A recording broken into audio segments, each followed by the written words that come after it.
मुगलों के समय से लेके उसको क्या बोलते हैं वो ईसाई लोग के आने के बाद, इस ईस्ट इंडिया कंपनी आने के बाद इन लोग पूरा उसको कंटिन्यू रखा है।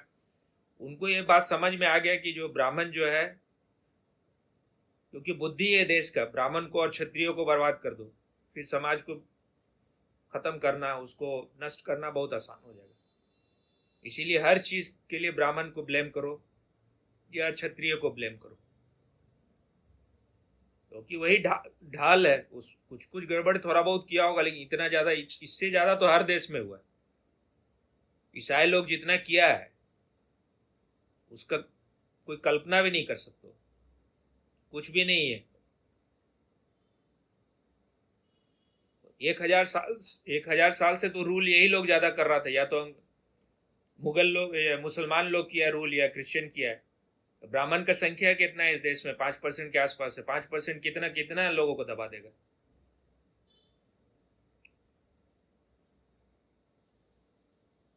तो जब अभी क्या बोल रहा है, पहले इन लोग बोलता था ब्राह्मणों को मिटाओ, अब आ गया सनातन को। सभा का नाम ही था सनातन उन्मूलन सभा। अच्छा। तो उसमें वो बोल रहा है कि मतलब आ, कुछ चीज का विरोध नहीं किया जाता है। जैसे डेंगू है, मलेरिया है, कोरोना है, इस सब का विरोध नहीं किया जाता है। इसको जो है जड़ से मिटाया जाता है। वो जो उसको समझ में आ रहा है ना कि अब जैसे जैसे वो एक ठो बीजेपी का एक नया लीडर आया है, क्या नाम उसका, जो पहले आईपीएस ऑफिसर था, उसका नाम अभी याद नहीं आ रहा है ठीक से, तो वो बहुत बीजेपी को वहाँ काफ़ी रिवाइव करने लगा है। तो भय हो गया है कि कहीं ऐसा नहीं कि भाई बीजेपी जो है एक दो इलेक्शन के बाद इन लोग पावर में आ जाए वहाँ पर। मतलब हम बोल रहे हैं, मतलब क्या बोलते हैं उसको, असेंबली इलेक्शन में अगर जीत जाता है तो फिर चीफ मिनिस्टर नहीं रह जाएगा।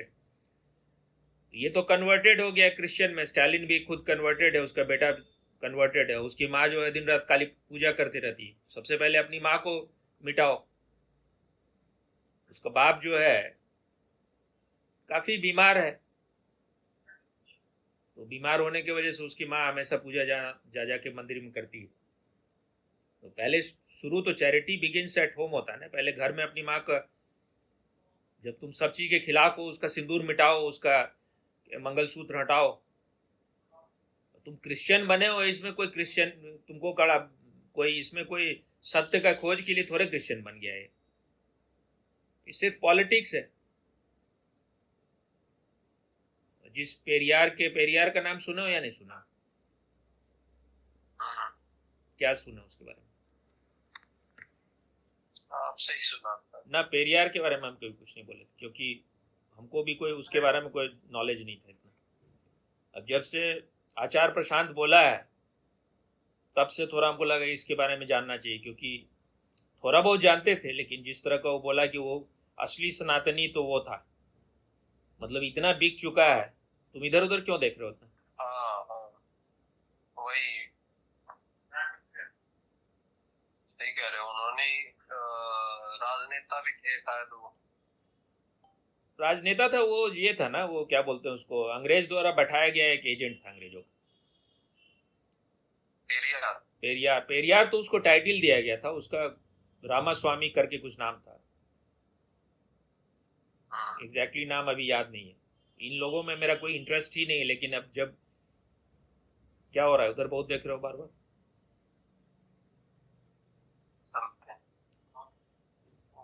खाने के लिए बुला। अच्छा, तो तुम तो खुद ही तो टाइम दिए थे। 12:30। हाँ। 1 बजे बोला था मैंने, 1 के बाद बोला। हाँ, तो फिर तो हम तुमको मैसेज भी कर दिए थे, बोल दिए रहते एक के बाद। कोई नहीं, मुझे लगा 20 मिनट तो अभी हो जाएंगे, तो 20 मिनट में टाइम। नहीं, तुम ऐसा कर सकते हो, अगर तो खाने जाना है तो खा के आ जाओ, फिर बाद में बात करते हैं हाँ आराम से। जी ठीक लेकिन है। तुम बात कितने कर सकते हो, कितना, क्योंकि अभी तो तुम ऐसे भी स्थिति में नहीं हो कि तुमसे आपका रिलेटेड ध्यान का भी बात करें, इसलिए हम उस सब्जेक्ट उधर चेंज कर दिए। आपका लंच टाइम होगा। एक क्या बोलते हैं, कुछ मतलब कि तो सब बोल रहे हैं कि लचीला होना चाहिए श्री कृष्ण की तरह, कि थोड़ी देर पहले कसम खाई है, फिर थोड़ी देर बाद बोले कि शस्त्र नहीं उठाऊंगा, फिर बोले कि शस्त्र उठा लिए भीष्म पितामह को मारने के लिए। और बोले गांव अपना देश अपने लोगों को बचाने के लिए रण छोड़ दिया। क्या छोड़ दिया? भाग खड़े हुए, रण छोड़ दिया। रण छोड़ता बोलने लगे लोग। फिर मतलब जितने भी किस्से हैं सारे ही ऐसे हैं, मतलब कहीं पे कुछ है कहीं पे कुछ है। तो सब बोलते हैं कि ऐसा होना चाहिए। तो उसके लिए मेरा सवाल या कौन बोलते हैं? ओशो बोलते हैं। हाँ ओशो बोल रहे हैं ना उसमें कि ऐसा, जैसे राम उठा एक एग्जांपल दे रहे हैं कि ऐसे राम थे तो वो मर्यादा पुरुषोत्तम थे, उनके लिए कोई मतलब कोई बात बोल दी तो बोल दी, पत्थर की लकीर हो गई। श्री कृष्ण का व्यक्तित्व बिल्कुल भिन्न है। उनके लिए उन्होंने बोल दिया तो अगले पल में वो देखेंगे कि नहीं अब इसकी जरूरत नहीं है, बढ़ो आगे बढ़ो। तो दोनों अवतार ही थे, श्री राम और श्री कृष्ण। फिर व्यक्ति विशेष या व्यक्ति दोनों के व्यक्तित्व में इतना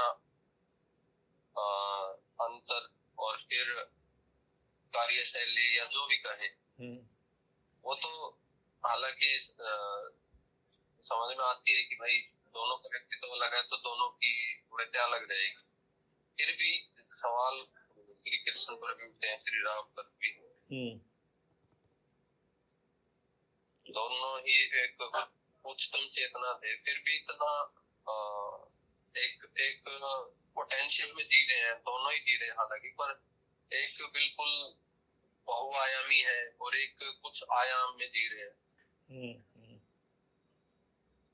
तो कोई खास कारण इन सब के पीछे या उनको अवतार बना के भेजा ही इसलिए गया था कि श्री राम का काम वो था इसलिए उनका व्यक्तित्व वैसा था, या फिर श्री कृष्ण का जो काम था उन्हें अवतार ही उस काम के लिए लेना था तो उनका व्यक्तित्व वैसा होना स्वाभाविक या जरूरी था।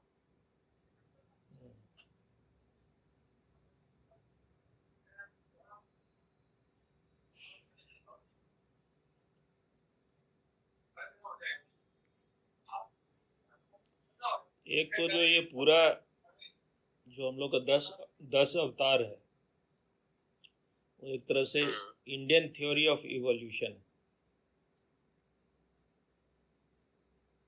पहला अवतार क्या है? पहला तो शायद मछली वाला जो मत्स्य अवतार। तो मत्स्य ऐसे साइंस विज्ञान भी बोलता है कि जो जीवन का शुरुआत हुआ है पानी में हुआ, वहां से शुरू हुआ। हाँ हाँ हाँ। और अभी तुम अगर बच्चा जो रहता है माँ के गर्भ में तो शुरू में मछली जैसा उसका थोड़ा होता है, वैसे उसी टाइप का उसका थोड़ा होता है देखने में, अगर उसको देखता है उन लोग तो उस टाइप का लगता है। फिर दूसरा अवतार जो है वो है वो कूर्म अवतार, मतलब कछुआ।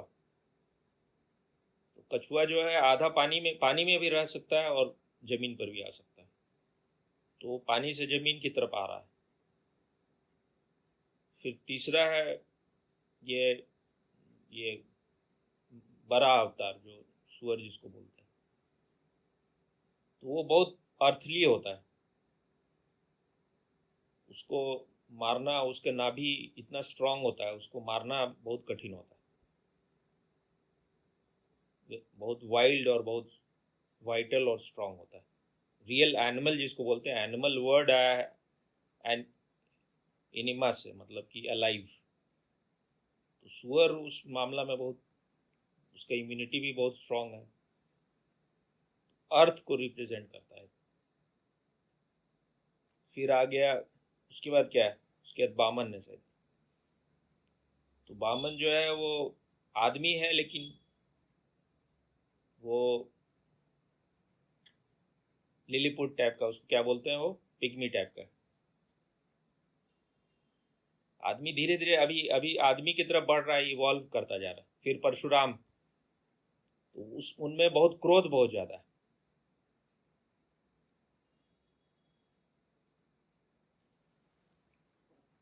तो और ज्यादा इवॉल्व और ज्यादा मेडिटेटिव जो है परशुराम के बाद फिर राम आते हैं।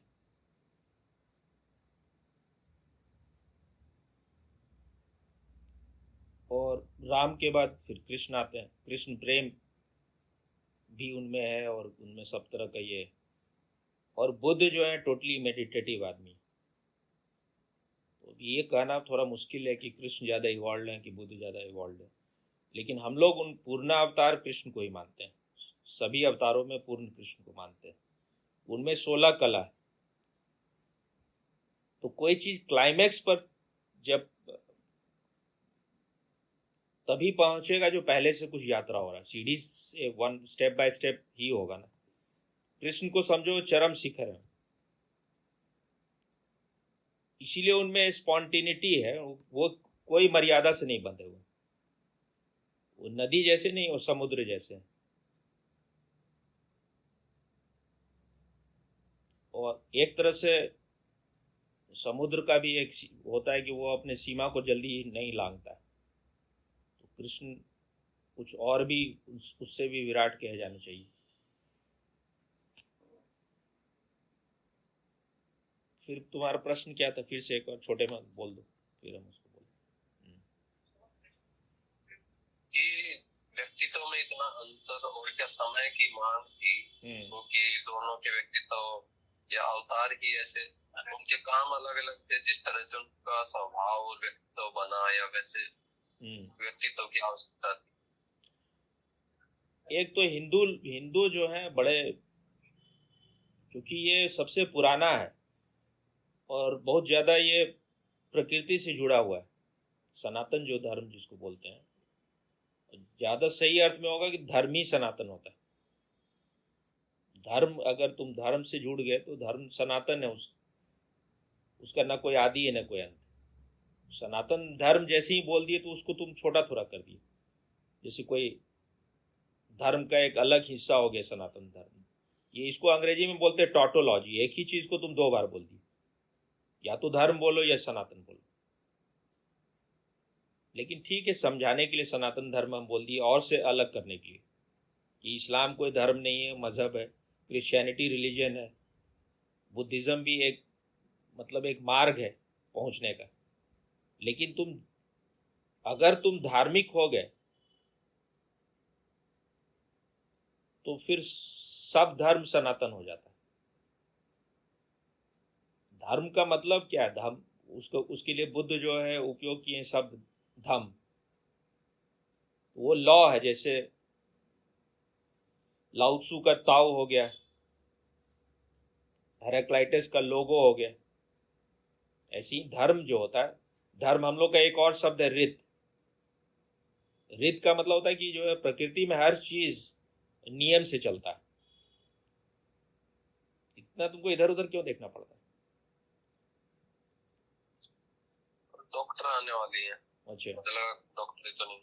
अच्छा, डॉक्टर तो सामने आ जाएगी। मेरे दरवाजे के मेरा पास है ना। अच्छा, अच्छा। तो हर चीज अपने समय से, जैसे कि जब वो गर्मी आने का समय, वो गर्मी आएगा, फिर उसके बाद सीजन चेंज होके बरसात वगैरह होते होते फिर जाड़ा आता है। फिर वो सर्किल में चलता रहता है हर कुछ।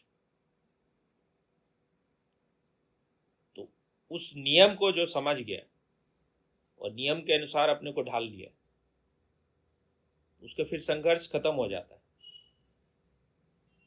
तो वो जो इन लोग बुद्ध जो बोलते हैं एस धम्मो सनातनो, ये धर्म जो है ये सनातन है। ये तो उसको जो है, उसको हम, ये जो हिंदू का पूरा है बड़ा कंप्लीट है। कि बिना परशुराम के हुए राम हो ही नहीं सकते। पहले परशुराम आएंगे तभी राम आएंगे। परशुराम टोटली वाइल्ड है, उनमें सब कुछ भी ये नहीं है, मतलब उनका सब जो है एकदम वोलेटाइल जिसको बोलते हैं एकदम, क्रोध आ जाए तो फिर उदम वो एकदम बिल्कुल हो जाएगा, क्या बोलोगे उसको, एकदम तूफान जैसा हो जाएगा। राम में सब फिर मर्यादित हो गया। कुछ भी चीज जो है वो क्या बोलते हैं उसको, पूर बोलते हैं, या फिर जैसे कि होता है बांध बांध लेते तो उसको तोड़ के नहीं बाहर जाता है। अब तो राम जो है एक मर्यादा के बंधन में बंध गए। उसके बाद कृष्ण का आना जरूरी है।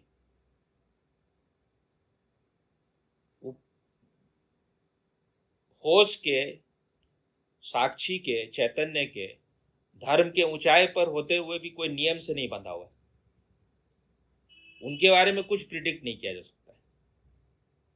ये अभी अभी कुछ बोल रहे हैं, नेक्स्ट अगले क्षण कुछ और बोलेंगे। क्योंकि जब तुम मान लो कि तुम अभी अगर कुछ बोल दे तो एक तो वो जब अगर कसम खाए भी होंगे तो वो सीरियस नहीं होंगे उस समय, उनके लिए एक्टिंग ही होगा। भाई अभी जरूरत है इस समय कसम खाना, कि लोग जो यहाँ आसपास जो अज्ञानी लोग हैं, जो इनलाइटेंड लोग हैं, उनको तो कुछ ऐसा होना चाहिए, एश्योर होना चाहिए, श्योरिटी मिलना चाहिए कि भाई आदमी नहीं उठाएगा, हम उठाएंगे नहीं कोई युद्ध क्षेत्र में, हम कोई भी हम लड़ने वाले नहीं, कोई वेपन हम कभी नहीं उठाएंगे। नहीं तो फिर युद्ध का तो कोई नियम होता है ना, कि वो बोल रहे हैं हम युद्ध में पार्टिसिपेट नहीं करने वाले, बस हम बस सारथी बनेंगे अर्जुन के। यस, वो भी नहीं बोले थे कि हम अर्जुन के बनेंगे, वो तो दुर्योधन चुन लिया पहले ही उनके सेना को, तो अर्जुन के बन गए वो सारथी। तो अब इसमें हो गया कि भाई, लेकिन वो सिचुएशन आ गया, अगर उस सिचुएशन में वो नहीं उठाते, क्या रथ का चक्का शायद उठाए थे ना, जो भीष्म पितामह को मारने के हैं। अलग अलग है, मतलब ऐसा कुछ श्योर नहीं है कि रथ का चक्का उठाए थे कि सुदर्शन चक्र उठा लेते। हो सकता है कुछ भी उठाए होंगे। रथ का चक्का तो अभिमन्यु उठाया था। हाँ, तो फिर हमको ठीक से याद नहीं है जो भी उठाए होंगे, मतलब सुदर्शन चक्र ही हो सकता है निकाल लिए होंगे। तो वो एक बताने के लिए कि उनका जो सत्य के प्रति प्रेम इतना ज्यादा है, और जिसको वो प्रेम करते हैं उसके लिए इतना ज्यादा प्रेम है उनका, कि वो अपने भी कसम को भी तोड़ने में उनको कोई दिक्कत नहीं। उस समय वो भूल जाते हैं हम क्या कसम खाए, तो कसम खाए तो भूतकाल हो गया ना, भूत हो गया, डेड को क्या अभी करना है। तो वो जो उनका स्पॉन्टेनिटी है, लेकिन वो स्पॉन्टेनिटी में उसकी केंद्र पर होश है, बेहोशी वाला नहीं है। कि ऐसे तो कोई भी आदमी बोल सकता है कि भाई हम जो है अभी कसम खा लिए कि भाई हम ऐसा करेंगे, और फिर जो है अगले दिन ब्रेक कर दिए, या हम किसी को वर्ड दे दिए और हम ब्रेक कर लिए। ये एक सामान्य आदमी के लिए जीवन ज्यादा स्मूथ होने के लिए उसको राम ज्यादा सूटेबल, उसके लिए ज्यादा सूटेबल। कृष्ण तो उस ऊंचाई पर पहले कोई हो जाए तो कृष्ण ठीक है, कृष्ण जैसा व्यवहार वही कर सकता है जो कृष्ण हो जाए। लेकिन एक साधक को तो राम जैसा ही होना होगा ना, उसको एक डिसिप्लिन लाना होगा अपने जीवन में, नहीं तो फिर वो उच्छृंखल हो जाएगा। जैसे कहा जाता है ना कि तंत्र का मार्ग जो है उनके लिए होता है जो कि अपने वासनाओं को बिल्कुल नियंत्रित कर लिया होता है। तो गुरु पुराने जमाने में तंत्र की साधना में उनको भेजता था जिसके अंदर कुछ भी खा ले, मांस खा ले, मदिरा पी ले, उसके कोई फर्क नहीं पड़ता था। स्त्री को देखे उसके अंदर कोई वासना नहीं उठ रहा है, तो उसको माना जाता था ये जो है तंत्र की साधना के लिए सही साधक है। उससे पहले तुमको तैयारी करना उसके लिए। तो हम लोग का जो यहाँ जो डेवलपमेंट हुआ है, इतने हजारों साल से एक ही खोज आदमी लगा हुआ है, शुरू से लगा हुआ था कि स्वयं को जानना है। उसके लिए इतना मार्ग खोजा गया सारे बाधाओं के बावजूद, जिसको स्वामी जी बोलते हैं कि यहाँ के लोग जो है भूखे रहना स्वीकार कर लिए, लेकिन स्वयं के खोज को जारी रखा, और उसके लिए कोई भी कीमत चुकाना हो। और जैसा खोज इन लोग गहरा किया कहीं दुनिया में कहीं नहीं हुआ, और इतने सारे मार्गों से आदमी सत्य तक पहुंचा है। तो पूछे क्या थे एग्जैक्टली, क्या पूछे थे? यही कि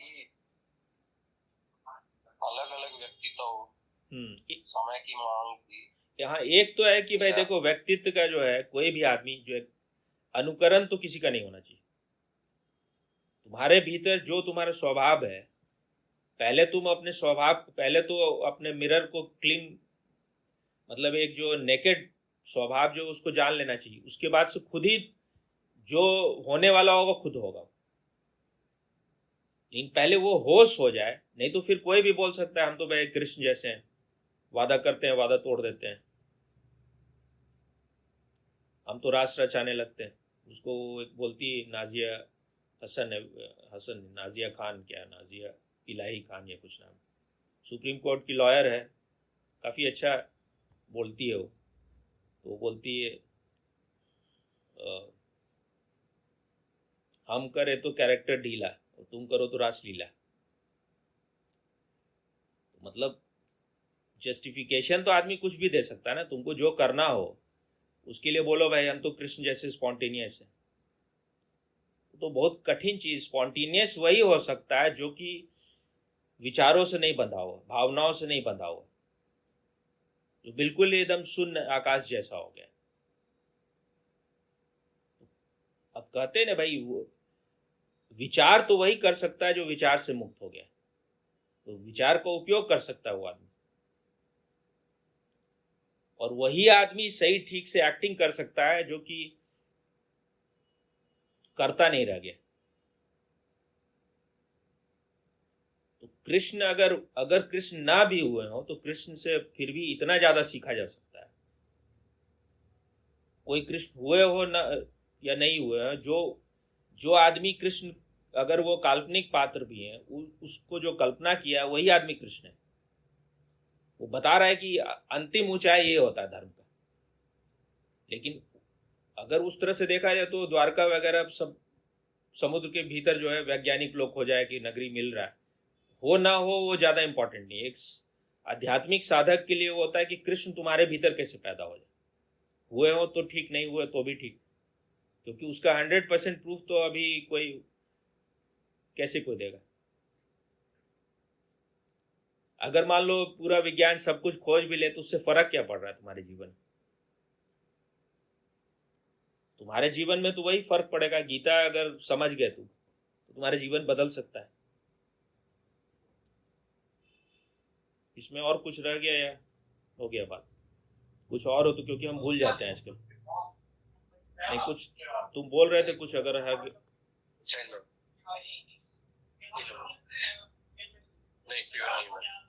डॉक्टर आ गए क्या? वो है सर जी, एक मिनट। हाँ, मेरे हिसाब से जो आदमी साधक है या बेहोश आदमी है उसके लिए राम ज्यादा अनुकरणीय है।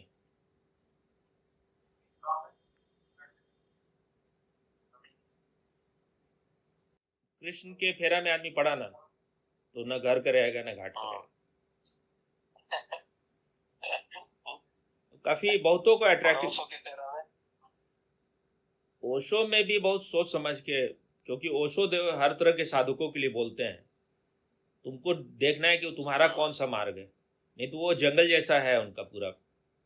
उसमें आदमी जो है, जब तुमको तुम्हारे अनुसार जो मार्ग मिल गया बस उस पर चलो, फिर दूसरे के मार्ग पर ना चलने का जरूरत नहीं।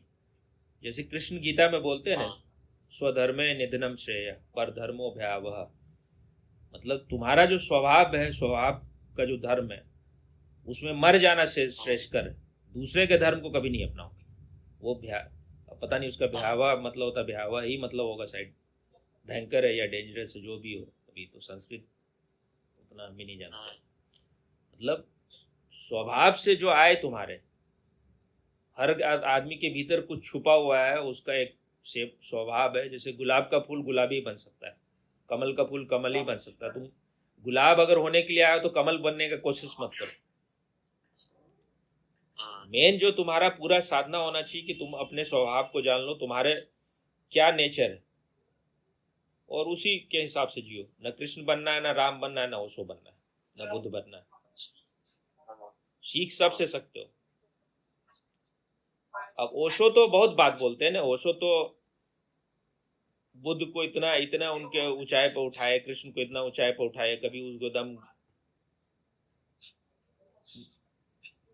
जय कृष्णामूर्ति को जय कृष्णामूर्ति को जो है हमेशा जिंदगी भर इनलाइटेंड बोलते रह गए, और लास्ट लेक्चर में बोल दिए यूजी के बारे में बोल रहे थे, UG is just a mere shadow of an unenlightened intellectual giant.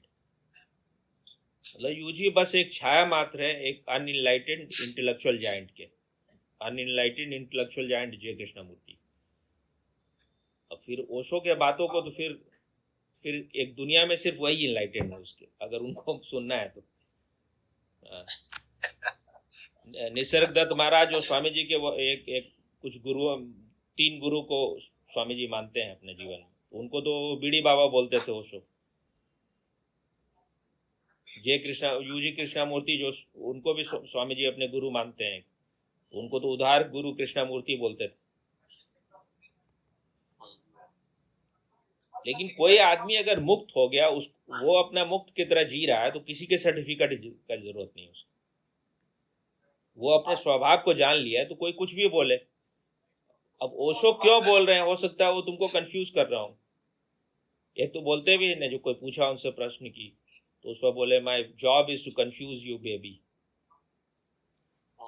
तो कुछ भी हो उससे हमको क्या लेना देना है। ओशो के पास भी तुम आए हो इसलिए कि स्वयं को जान लो, मुक्त हो जाओ, इसलिए नहीं आए हो कि फिर एक और नए बंधन में बन जाओ।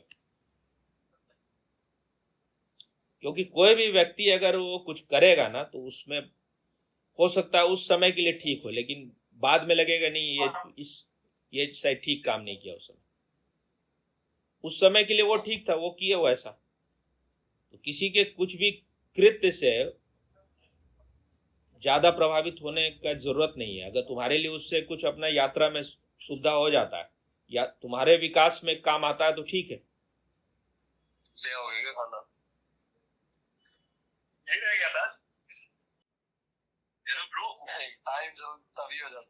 आर्मी, एयरफोर्स, नेवी, ये लोग सिर्फ खाने ही पर ध्यान रहता है क्या हमेशा?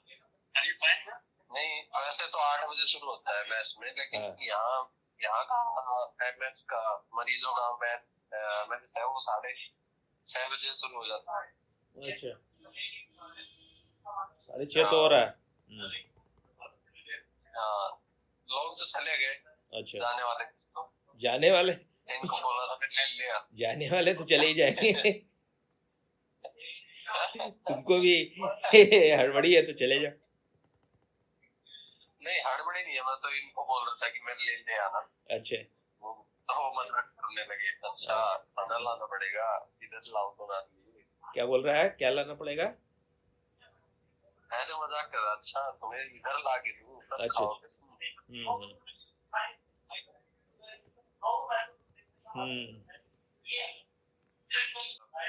किसी और ने उठाया था, मैंने कहीं सुना था कि कृष्ण अगर धर्म के प्रचारक कहे या धर्म के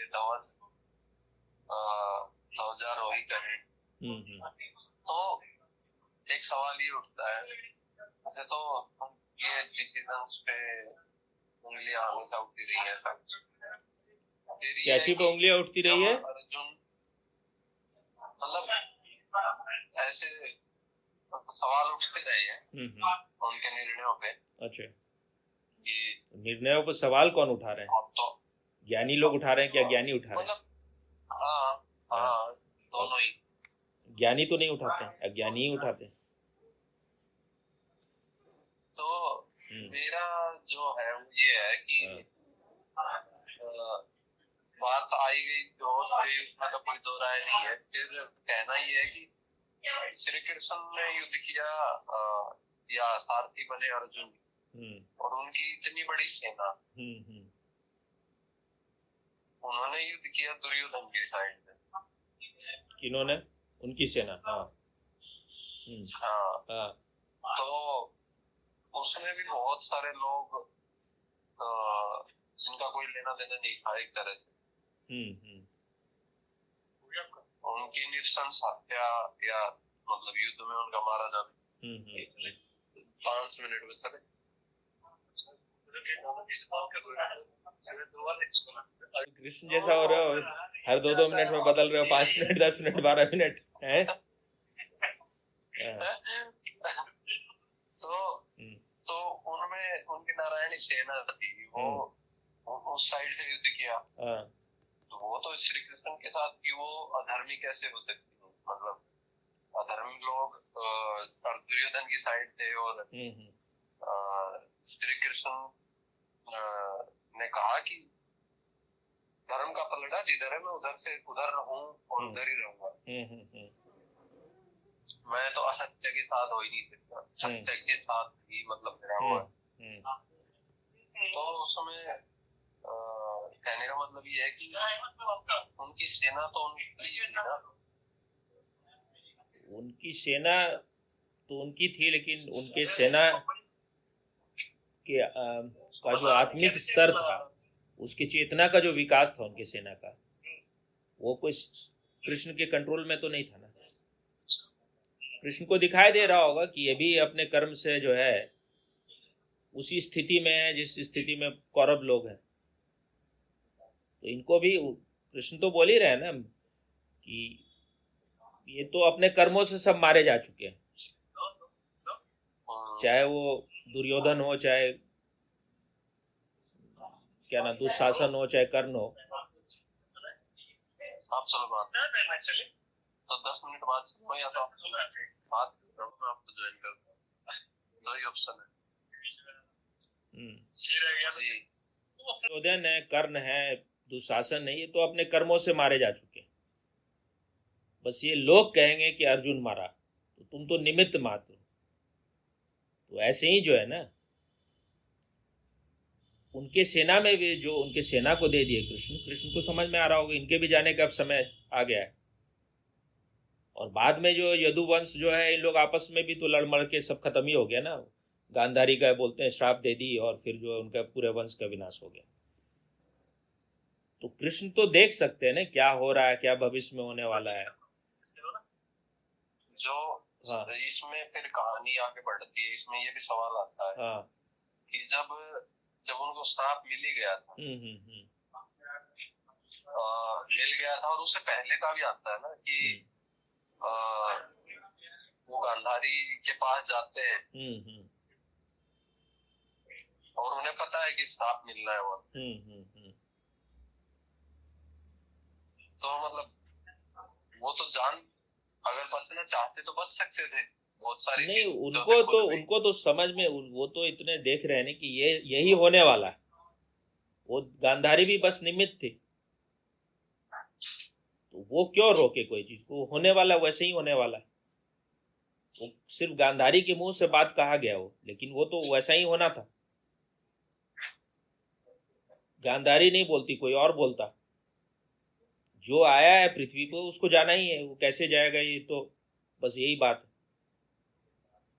और जो इतना बड़ा युद्ध हुआ तो उसका उसका उसका रेस्पॉन्सिबिलिटी भी तो किसी पर है ना। वो युद्ध को किसी तरह से करवा तो रहे ही थे, भले उनका जो करवाने के पीछे जो जो आकांक्षा था वो ये था कि भाई जो सत्य विजय हो और जो जो इतना पापी लोग हैं उनका नाश हो जाए। लेकिन जब आप किसी कर्म में इन्वॉल्व होते हैं तो उसके कुछ परिणाम से तो आप ही भोगिएगा ना। बस इतना ही हो सकता है कि तुम अगर साक्षी भाव में रह रहे हो, करता नहीं हो, तो तुम सबके ऊपर रहोगे फिर भी। लेकिन एक बार जब तुम किसी चीज में इन्वॉल्व हो गए, बलराम के तरह कृष्ण युद्ध छोड़ के तो नहीं भागे थे ना, मतलब वो चले तो नहीं गए ना कि हम किसी साइड में नहीं रहेंगे। कृष्ण तो साइड ले लिए। एक बार तुम साइड किसी के ले लिए तो जो भी कॉन्सिक्वेंस होगा उसके भागीदार तुम भी होगे।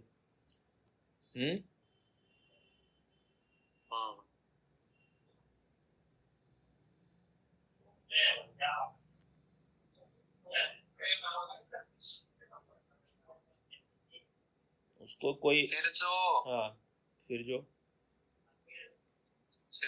बब्रुवाहन जो भीम का पोता था, उनका जब सर काट के उन्होंने बब्रुवाहन ने खुद ही दे दिया था, तो उन्होंने ऊपर पहाड़ी पे कहीं रख दिया। तो युद्ध देखो, उन्होंने कहा कि मैं युद्ध देखना है। बर्बीक शायद, क्या बर्बीक नाम, हाँ बर्बरीक, हाँ बर्बरीक का लड़का वो ब्रुवान था शायद, होगा, मतलब एग्जैक्ट ये सब नाम उतना महाभारत के, हाँ मेरा बड़ा भाई एक्सपर्ट है, हम उतना महाभारत के इतने बड़े एक्सपर्ट नहीं है। उसको सब बचपन ही में ओरिजिनल जो होता है ना, वो गीता प्रेस का जो मोटा मोटा सारा है वो सब पढ़ लिया था। तो जब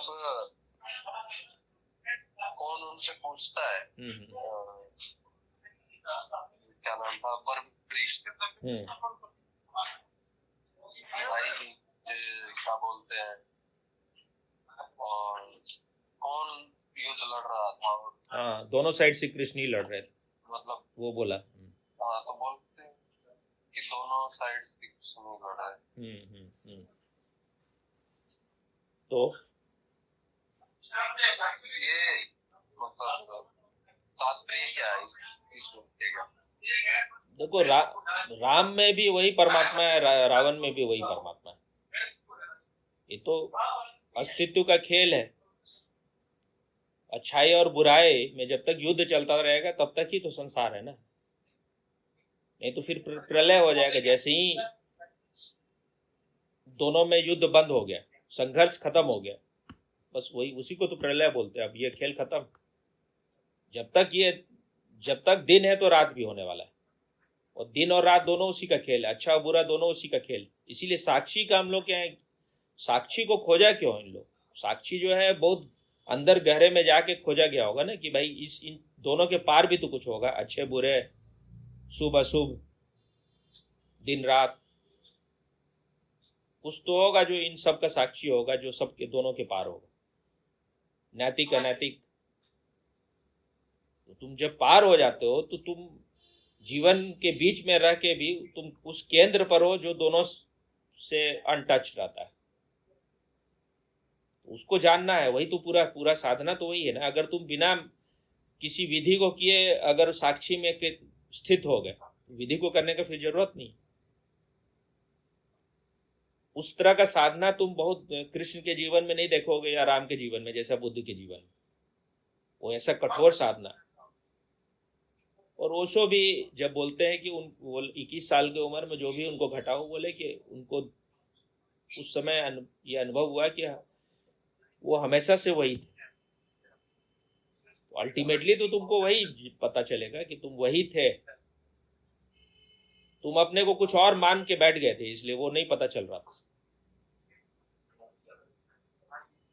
तुम सपने में खोए हुए थे, तो जो तुम थे वो नहीं दिखाई दे रहा था। इसलिए बुद्ध से जब पूछा गया तो आप क्या पाए, निर्वाण हुआ तो आपको क्या मिला? बोले पाए कुछ नहीं, बहुत कुछ खो गया। क्रोध खो गया, अहंकार खो गया, वासना खो गया, मैं भाव खो गया, सब खो ही गया। सब मिला कुछ नहीं, सब जो भी चीज स्वभाव के विपरीत था वो सब खो गया सब। तो ये जितने भी स्टोरीज है ना, इस सब के भीतर उसके एक तो होता है कि स्थूल कहानी है, और दूसरा उसके सूक्ष्म अर्थ है। सूक्ष्म अर्थ को तुम तभी जान पाओगे जब तुम ध्यान अपने गहरा करने लगोगे, तुमको समझ में आएगा इसमें कुछ और भी अर्थ के भीतर और अर्थ है इसमें। इसलिए कहा जाता है कि जैसे जैसे तुम्हारा विकास होगा ना, गीता में तुमको नया नया अर्थ रिवील होगा। जो तुम अभी समझ में आ रहा है 10 साल बाद, जो 10 साल से उसका कुछ लेना देना नहीं। जैसे तुम्हारा आध्यात्मिक मैच्योरिटी ज्यादा होगा तो कुछ और अर्थ रिवील होगा।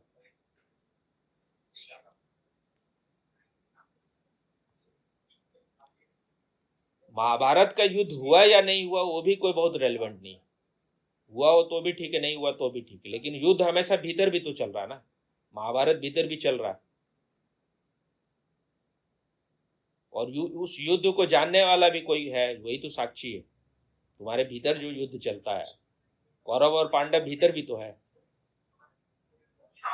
राम और रावण भीतर भी है कि नहीं? तो उसका क्या नाम था, बारबरीक शायद नाम था ना। उसका तो सर बस रख दिए, मतलब उसको कृष्ण बोले थे कि तुम अपने को दे दो हमको, तो सर वो पहाड़ के ऊपर रखा हुआ वहां से देख रहा था। वो असली साक्षी था।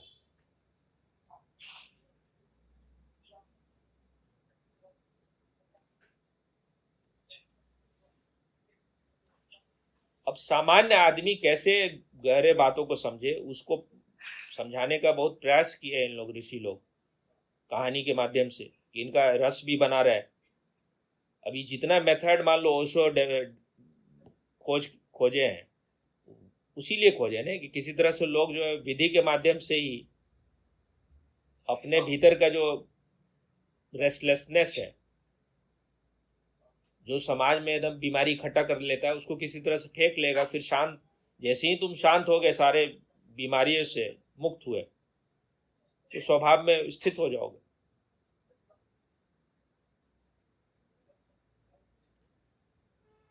ये सब भी एक मेथड भी है ना। स्टोरी तुम पढ़ रहे हो, फिर उसका तुमको कोई गहरा अर्थ अगर नजर आ जाएगा, फिर आंख बंद होकर ध्यान में चले जाओगे तुम। क्या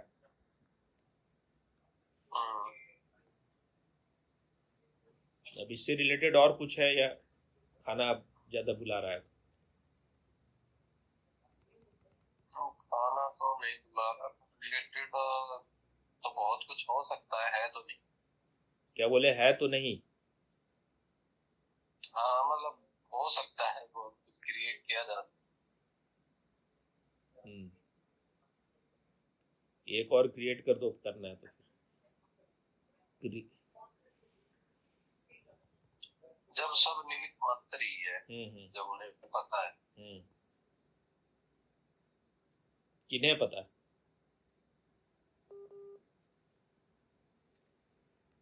किन्हें पता है? श्री कृष्ण को पता है। तो एक तरह से उनके लिए सब चीजें खेल ही हो गई ना। क्या हो गई? खेल। वो तो खेल ही खेल। तो इसीलिए तो उनके पूरे जीवन को लीला ही बोलते हैं ना। लीला पुरुषोत्तम उनको बोला ही जाता है। लीला पुरुषोत्तम क्या हो? पुरुषों में जो उत्तम है। और लीला ही तो बनाना है जीवन को, ये तो अंतिम बात है। अगर मैं आप सब अगर हम निमित्त मात्र ही है, हाँ। तो और इसका दो चीजें हैं, इसका एक एहसास होना, हाँ। और एक बौद्धिक तार्किक तल पर थोड़ी देर के लिए जान लेना कि हम निमित्त मात्र हैं। तुम निमित्त मात्र भी हो और तुम साक्षी भी तो हो। साक्षी होने के लिए ही तो साधना है ना। निमित्त मात्र तो जब तक ये तो साधना है ना, जब तक तुम्हारे अंदर कर्ता भाव बहुत है, तो अपने को निमित्त मात्र मानो। जब कर्ता भाव गिर जाएगा, तो तुम साक्षी हो। फिर भी कृत्य होगा तुमसे, लेकिन तुम करता नहीं रह जाओगे।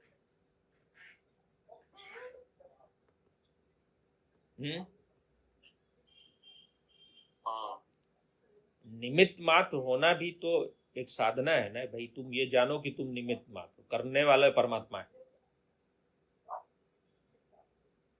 क्योंकि जब तुमको लगता है हम करता है, तो ये यही तो अज्ञान है ना। हम करता है मतलब तुम क्या, तुम्हारा तो सांस भी तुम अपने इससे नहीं ले सकते हो। और साक्षी तो कुछ करता ही नहीं, साक्षी तो बस देख रहा है, या तुम कह रहे हो दृष्टा है वो। साक्षी कुछ करता ही कहाँ है? साक्षी तो कुछ नहीं करता है, वो तो सब चीज का देखने वाला है, जानने वाला है। क्योंकि इतने ज्यादा हम लोग कर्ता भाव से इतने ग्रसित है, इतने ज्यादा रुग्ण हो गए कर्ता भाव से, तो उसको हटाने के लिए निमित्त का साधना करना पड़ेगा। तुम निमित्त मात्र, you are not the doer.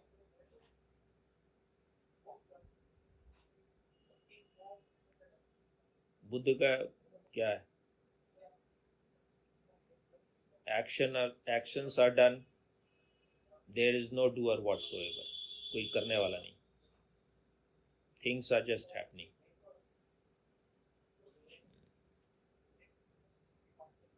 इसका मतलब नहीं है कि तुमसे कोई काम नहीं होगा, यानी कर्ता का जो एक अपने ऊपर जो एक भार ले लेता आदमी ना, कि हम करने वाले हैं, फिर काम भी ठीक से नहीं होता और आदमी ज्यादा ये हो जाता है, सीरियस हो जाता है, ज्यादा भारी हो जाता है।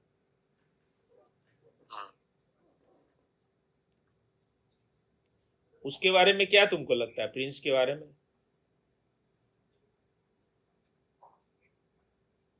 बीच बीच में बाद में बताएं। अभी भूख लग गया क्या? इस चैप्टर को क्लोज कर सकते हो? नहीं फिर हाँ, नहीं फिर बात लंबी होगी, फिर ज्यादा लंबी हो जाएगी, इतना बड़ा बोलना है उसको। हाँ मतलब डिटेल में ऐसा कुछ सोचा नहीं है, सोच कर बताना पड़ेगा ना। अच्छा अच्छा, हाँ। जजमेंट देना पड़ेगा। हाँ। लेकिन उस दिन लगता है वो नाराज हो गया। किस बात से?